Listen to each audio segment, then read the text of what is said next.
एक पत्रकार के नाते ये आभास होता है कि तमाम खबरें पढ़ने के बाद कि किस तरह से जो आम जनता है पॉलिटिकल पार्टीज़ के एजेंडे के हाथों में कठपुतली बन के रह गई है। तमाम खबरें, आप किसी खबर को अपनी तरह से इंटरप्रेट कर सकते हैं। क्या ये समय आ गया है कि जब हम अपने खबर को इस तरह से तोलें, बैलेंस करके देखें कि वाकई में ये क्या मीडिया इस तरह से बटा है, ये चैनल ऐसे बटे हैं या ये चैनल ऐसे बटे हैं। ऐसा स्थिति तो नहीं होनी चाहिए मेरे ख्याल से। गाइडलाइंस, हम ऐसे लोकतंत्र में रहते हैं कि वी आर फ्री प्रेस, तो हम इस पर बहुत खुशी महसूस करते हैं और चाहते भी हैं कि हमें पूरी तरह से आज़ादी हो। लेकिन हम अगर अपनी सीमाओं का दायरा लांघते हैं तो आप लोग, हम सबको उस पर सवाल ज़रूर उठाने चाहिए। देखिए, किसी भी पार्टी की राजनीति में वोट्स हासिल करना, अपने वोटर बेस को टारगेट करना, उनको उनका अपनी तरफ खींचना बिल्कुल गलत नहीं है। किसी भी पार्टी की राजनीतिक इच्छा शक्ति पे तो हम सवाल नहीं उठा सकते, लेकिन जो उसके तरीके हैं, जिस तरीके से कोई कर रहा है उस पर सवाल उठा सकते हैं। मुझे तो ये लग रहा है कि तमाम पार्टियां वहाँ पर आम आदमी को एक खिलौना बनाकर, कठपुतली बनाकर प्रयोग कर रही हैं। मुझे ये लगता है क्योंकि 25 साल हो गए काम करते करते, इस पूरे मीडिया का एक 360 डिग्रीज का टर्न हो चुका है। हमने एक समय देखा जब अयोध्या का 92 हुआ था, तब मैं वहाँ पे गई थी। तब हम ये तक नहीं बता सकते थे, अयोध्या में जब बाबरी मस्जिद ढहना शुरू हुई थी, मैं ये तक नहीं बता सकती थी अपनी टीम को कि हो गया, हमारे सब कुछ इक्विपमेंट वगैरह तोड़ दिया गया था, राज्यसभा टीवी में हमारे साउंड रिकॉर्डर्स वो काम कर रहे हैं। तमाम कितना बदलाव आया है, कितने न्यूज़ चैनल्स हो गए, कितने तरह के लोग जुड़ गए हैं।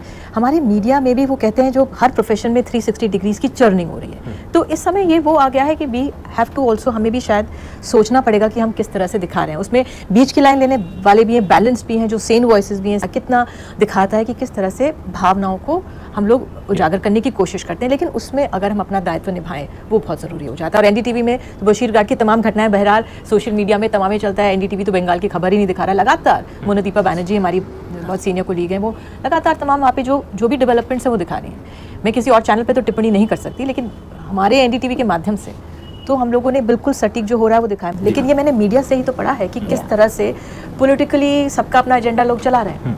अब इसके लिए एक पार्टी जिम्मेदार नहीं है, तमाम पार्टी जिम्मेदार है, क्योंकि तभी मेरी एक बहुत दुख होता है कि आम जनता पिस जाती है पॉलिटिकल एजेंडेस के बीच में। एक पॉलिटिकल पार्टी का एक टारगेट ग्रुप है, दूसरी पॉलिटिकल पार्टी का दूसरा टारगेट ग्रुप है, और उसमें फंस जाते हैं लोग। मुझे वो मीडिया भी नज़र आ रहा है जो दोनों तथ्य सामने रख रहा है। मुझे वो, हालांकि वो आप जिस तरह से कह सकते हैं उसका सीमित दायरा होगा, लेकिन वो मीडिया भी है, वो भी देखना चाहिए। क्योंकि कहीं तो एक जो हमारे देश का जो कोर है ऑफ तमाम सांप्रदायिक समुदाय एक साथ रहते हैं, जो सद्भाव के साथ रहते हैं, या ठीक है सबके मतभेद हो सकते हैं, लेकिन जब हम टूट जाते हैं और हमें आसानी से तोड़ा जाता है, वो सामने रखना। सत्ता तंत्र क्या चाहता है? सत्ता तंत्र अपनी राजनीति करना चाहेगा। पॉलिटिकल पार्टी, जो भी पार्टी सत्ता में आती है, जो भी पार्टी सत्ता में आएगी, वो अपना पॉलिटिकल तंत्र देखेगी, अपना पॉलिटिकल एजेंडा साधेगी। तो अगर उस पर सवाल उठाया जाता है कि मैं तो इन काउंसिल्स की बैठक में नहीं गई हूँ, लेकिन जैसे मैं ये बार बार इस बात को कह रही हूँ, ये इसलिए कि हम चाहते क्या है देखना, हम किस तरह से देखते हैं। जो सोशल मीडिया में हुआ, सोशल मीडिया में जिस तरह से लगातार ये चीज़ें दिखाई जा रही हैं, उसको किस तरह से, ये आम जनता तो निकलती नहीं है सड़कों पर उन्माद करने के लिए, लिंचिंग करने के लिए आम जनता नहीं निकलती है। बंगाल में जो दंगे हो रहे हैं, पहले घर से कोई आम जनता निकलेगी नहीं, कौन लोग निकलते हैं? Political tools. मैं बार बार उसमें, ये हमारी मीडिया ने जानकारी दी है, ये हमारा मीडिया दिखा रहा है कि ये किस तरह से फेक चीज़ें हो रही हैं। तो मीडिया को मैं तो यहाँ पे एक तरह से डिफेंड करने के लिए नहीं, लेकिन मीडिया का वो रूप भी है जो ये बता रहा है कि यहाँ पे फेक न्यूज़ है, किस तरह से फेक चीज़ें चलाई जा रही हैं, भावनाओं को भड़काया जा रहा है।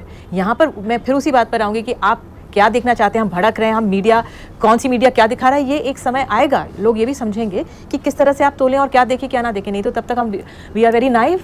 हम ये भी हो सकते हैं कि हम थोड़े से नासमझ हैं, अभी थोड़ा सा और परिपक्व हमें होना पड़ेगा अपनी मीडिया के जागरूक, कि हमें इन्फॉर्मेशन किस सोर्स से आ रहा है, हमारा सोशल मीडिया में सोर्स में किस तरह से इन्फॉर्मेशन आ रहा है।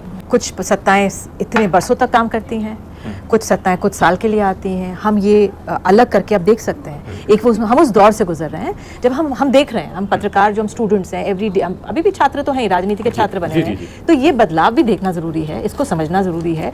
और शायद जो आम आदमी है वो भी देख रहा होगा, बदल रहा होगा, उसको सहज अपना रहा होगा, आत्मसात कर रहा होगा, और फिर शायद इस दौर को समझेंगे और अपने लोगों को समझाएंगे जितना हो सकेगा।